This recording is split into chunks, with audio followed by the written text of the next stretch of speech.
nerede? Ali. Alo.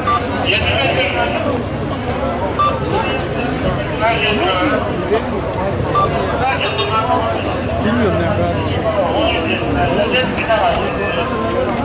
Zeki.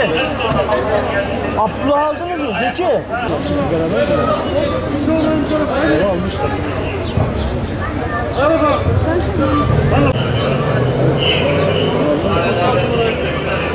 Hala çalışıyor. Belki duymuşsun Diyarbakır'da hareket ettiğinde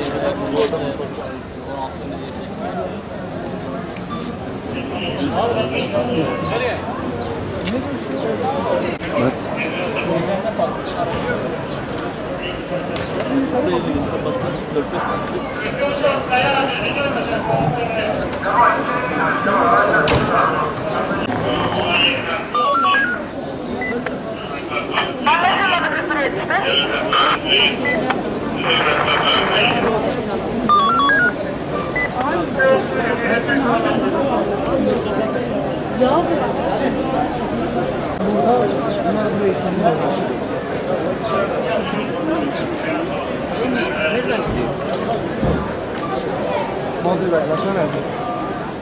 Çıkacak değil mi? He. Bundan olmasın.